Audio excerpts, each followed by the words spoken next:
రాబోయే పార్లమెంట్ ఎన్నికల్లో నల్గొండ పార్లమెంట్ నియోజకవర్గ బీఆర్ఎస్ అభ్యర్థి కంచెల కృష్ణారెడ్డి గారి గెలుపు కొరకు సూర్యాపేట నియోజకవర్గంలో అన్ని గ్రామాల్లో పట్టణంలోని అన్ని వార్డులలో కూడా ఇంటింటికి వెళ్ళి ప్రచారం నిర్వహించే కార్యక్రమాన్ని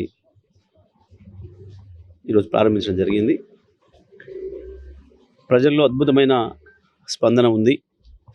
మా నాయకులు కార్యకర్తలు వెళ్ళినప్పుడు ప్రజలు వాళ్ళే ముందుగా స్పందించి మాట్లాడడం జరుగుతుందనే విషయాన్ని అందరూ కూడా చెప్తా ఉన్నారు. అన్ని వైపుల నుంచి కూడా అన్ని గ్రామాల్లో కావచ్చు, పట్టణంలో కావచ్చు కాంగ్రెస్ పార్టీ ఈ 4 నెలల్లో చేసిన దుర్మార్గాలు, ప్రజలకు ఇచ్చిన హామీలు నెరవేర్చకుండా మోసం చేస్తున్న వైఖరి అంతా కూడా ప్రజలు అర్థం చేసుకుంటున్నారు. తప్పకుండా కారు గుర్తుకి ఓటు వేయాలి, కేసీఆర్ గారికి బలం ఇవ్వాలి మనం అని చెప్పి ప్రజలందరూ కూడా చర్చించుకుంటున్న విషయాన్ని చెప్పడం జరుగుతూ ఉంది. కేసీఆర్ గారు ఎప్పుడైతే బస్సు యాత్ర ప్రారంభించినరో మిర్యాల కూడా సూర్యాపేట భువనగిరి మీదుగా మరి మహబూబ్నగర్ కావచ్చు, నిన్న వరంగల్ ఖమ్మం కావచ్చు, ప్రజల్లో పెద్ద ఎత్తున స్పందన వస్తుంది. వేలాది మంది స్వచ్ఛందంగా కేసీఆర్ బస్సు వెంట నడవాలి, కేసీఆర్ని చూడాలి, కేసీఆర్ గారికి మద్దతు ఇవ్వాలి అని చెప్పి కదిలి వస్తున్న సందర్భంలో మళ్ళీ బీజేపీ కాంగ్రెస్ కుట్రలు మొదలైనవి, కొత్త కుట్రలు మొదలైనవి. ఇంతకాలం వాళ్ళిద్దరూ ఒకటే అనే విషయం ప్రజలకు అర్థమైపోయింది. తప్పకుండా వీళ్ళిద్దరు కలిసే కేసీఆర్ను దించిండ్రు అనే విషయం కూడా, మనల్ని మోసం చేసిన విషయం కూడా ప్రజలు అర్థం చేసుకున్నారు. మోడీ సహకరిస్తేనే ఇక్కడ కాంగ్రెస్కి మెజారిటీ సీట్లు తెచ్చుకోవడం సాధ్యమైందనే విషయాన్ని కూడా ప్రజలు గమనించిండ్రు. సాధ్యంగాని హామీలు ఇచ్చి ఇప్పటికీ రేవంత్ రెడ్డి 2-3 సందర్భాల్లో బయటపడ్డాడు, వాళ్ళ ఉప ముఖ్యమంత్రి బయటపడ్డాడు. మేము హామీలే ఇవ్వలేదు అని ఎగ్గొట్టే ప్రయత్నం చేసిండ్రు. ఇచ్చిన హామీలు నెరవేరాలంటే 25 ఏళ్ళు పడుతుంది, ఎట్లా చేస్తామని చెప్పి మాట్లాడి వాళ్ళ ప్రజల్ని బుకాయించే ప్రయత్నం చేస్తున్నారు.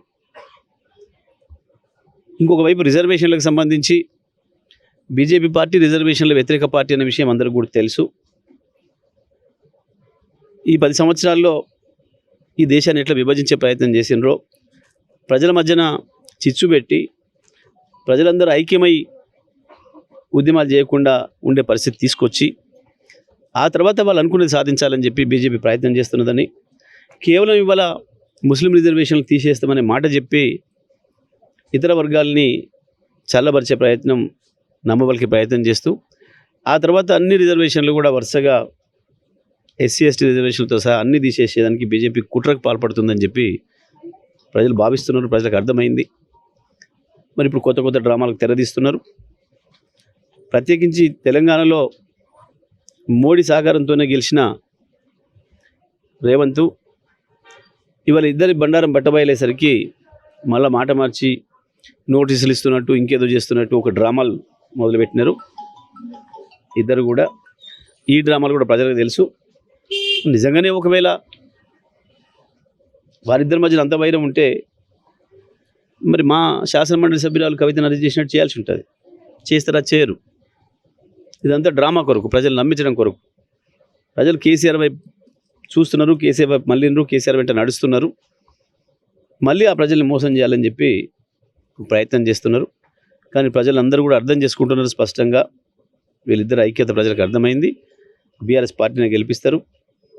నల్గొండ పార్లమెంట్ కావచ్చు, భువనగిరి పార్లమెంట్తో సహా రాష్ట్రంలో 16 పార్లమెంట్ నియోజకవర్గాల్లో కూడా కేసీఆర్కి మద్దతు లభిస్తూ ఉంది. తప్పకుండా బీఆర్ఎస్ పార్టీనే గెలుపు అవకాశాలు పెంచుకుంటుంది.